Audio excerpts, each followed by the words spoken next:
Hi, this is Kevin Masters, Certified Arborist. I'm up in the top of an ash tree today, and we're going to talk a little bit about emerald ash borer, and we're going to take a look at different types of emerald ash borer damage. Now what we have going on here is we're in an area of high pressure. Before I got in the tree, I was looking around the neighborhood, and I noticed that there were trees that were in advanced decline from emerald ash borer, and I noticed that there are some trees that were partially affected. The tree that we're in today appears to be partially affected by emerald ash borer, and what seems to be interesting is there's active feeding from woodpeckers that indicates that there's emerald ash borer in it now, and then there's also damage from emerald ash borer from the past. And it looks like maybe this tree might have had emerald ash borer a couple years ago, and maybe it passed by and now it's infested again. The reason why I say that is that there's a lot of damaging and scarring and callousing over of old galleries. And even though we don't know a whole lot about emerald ash borer now, and we're all kind of just dancing to the tune of the university extensions as they learn new things, my gut feeling is that if this thing was infested for 3 or 4 consecutive years, that perhaps it wouldn't be budding out like it is. And if we look around, and I don't know if you can see, there's quite a few areas in this tree where it's attempting to push out buds.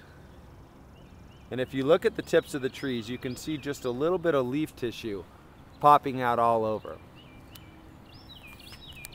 Now we're going to talk a little bit about the difference between natural dieback and emerald ash borer dieback. I'm looking at a couple old dead stubs here, and honestly this looks like natural dieback. If we look at the wood underneath the bark, there's really no evidence of any galleries. And we'll show you a little bit more what those galleries look like. But really, this looks like you're just standard deadwood dying back. So what we'll do is we'll pause the tape, we'll get into a better work position, and we'll examine some of these galleries and give you guys an idea what they look like and what emerald ash borer damage actually does look like in the field. Okay. Well, we mentioned before that there was definitely some decline in the tree that I thought was just natural decline. And then we talked about some galleries that were healing. Now what we have here is feeding from woodpeckers.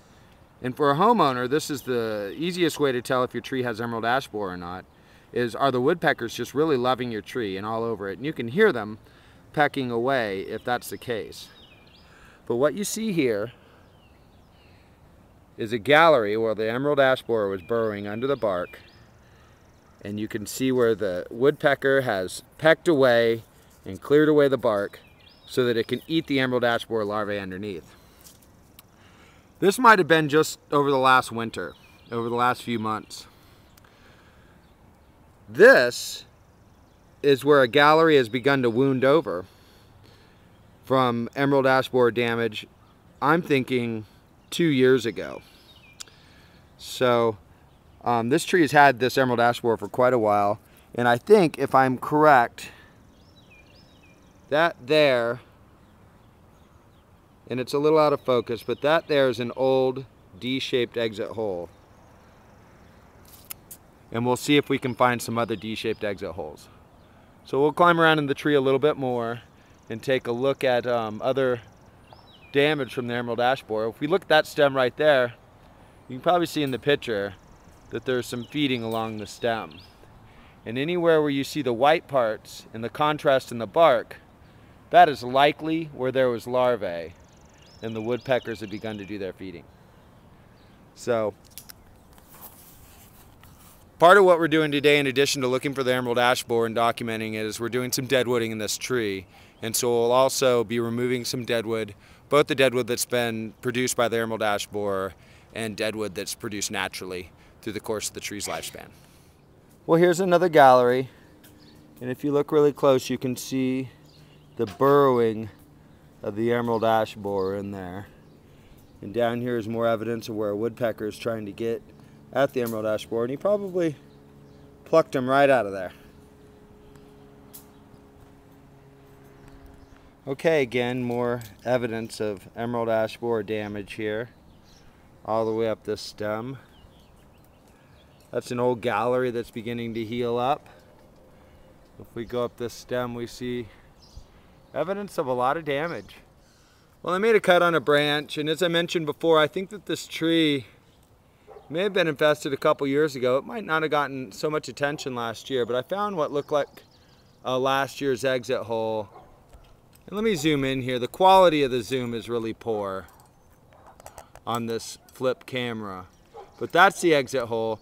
It has a D shape, and that's how you can tell the difference. If it's an ash tree and the exit hole has that D shape, then you're definitely looking at an emerald ash borer. So here's Mike getting ready to take out a branch. It's a dead branch. And we're both in the tree. We don't have anyone on the ground right now. So Mike is using a technique that is really helpful in that situation. And he's kind of given himself a third hand. And what he's done is he's taken a very long Dyneema sling and attached it to the branch and attached the branch to his belt. And what he's going to do is he's going to make the cut and let that branch just hang from his belt. It's a light enough branch that it's not going to throw him off balance, and he's going to be okay holding on to it. And then after he's made the cut and he's safely stowed away his saw, he'll handle the branch, undo the sling, and toss it down to the ground. Mike's about to make his cut. Go ahead, Mike.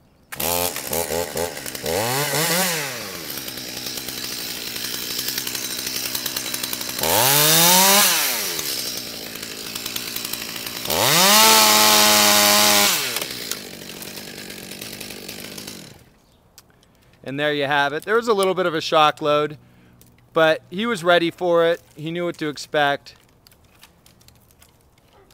And if you're quick to put on that chain brake as soon as it starts to swing, it really minimizes the amount of risk. And so now he's undoing the Dyneema sling, and he's just got to get into a position where he can throw that branch down and clear all the obstacles. So he's switching ends. He's going to go with the heavy end first, so the branch goes down straight, and ideally it doesn't bounce around too much. And there's the branch down there. That was a good toss down there. We're pleased with that, and we're going to call that a success. Well, I've come down out of the tree, and we've done the pruning that we're going to do for now.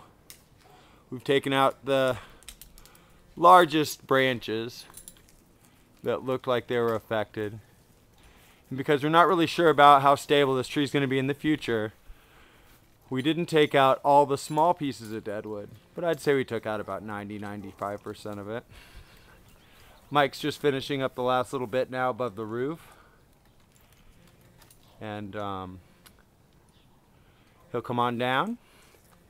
We'll clean up this huge mess that we have, and we'll get on to the next adventure.